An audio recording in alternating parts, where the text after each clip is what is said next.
السلام علیکم ورحمۃ اللہ وبرکاتہ۔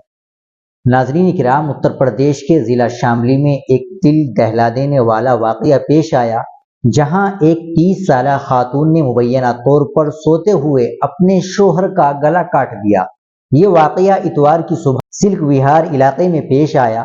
پولیس کے مطابق محمد خورشید، جن کی عمر 35 سال ہے اور جو جموں میں بریانی کی بنڈی لگاتے ہیں، عید منانے کے لیے 5 جون کو اپنی بیوی سمیہ اور 3 بچوں کے ساتھ شاملی واپس آئے تھے۔ دونوں کی شادی کو 8 سال ہو چکے ہیں اور ان کے 3 بچے بھی ہیں۔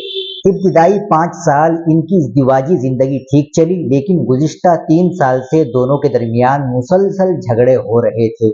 مقامی اطلاعات کے مطابق خورشید اپنی بیوی سے طلاق لینا چاہتا تھا، جس کی سمیہ مخالفت کرتی تھی۔ اسی جھگڑے کے پیش نظر سمیہ نے رات میں شوہر پر اس وقت حملہ کیا جب وہ سو رہا تھا۔ خورشید کی چیخ و پکار سن کر پڑوسی وہاں پہنچے اور فوری طور پر زخمی کو شاملی ضلع ہاسپٹل منتقل کیا گیا۔ اس کے بعد حالت نازک ہونے کے سبب اسے میرٹھ کے بڑے ہاسپٹل میں بھیج دیا گیا۔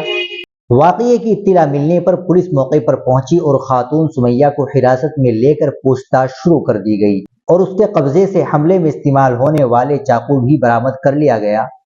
ابتدائی تفتیش میں انکشاف ہوا کہ بیوی نے شوہر کی طلاق کے مطالبے اور مبینہ مار پیٹ کے رد عمل میں یہ قدم اٹھایا۔ CO سٹی امردیپ موریہ کے مطابق متاثرہ کے بھائی کی شکایت پر مقدمہ درج کر لیا گیا ہے اور مزید قانونی کارروائی جاری ہے۔ پولیس اس معاملے کی گہرائی سے تفتیش کر رہی ہے۔ بعد میں سمیہ کے والد نے بھی اپنی بیٹی کے خلاف پولیس میں شکایت درج کروائی، جس میں اس پر اپنے شوہر کو قتل کرنے کی کوشش کا الزام لگایا گیا۔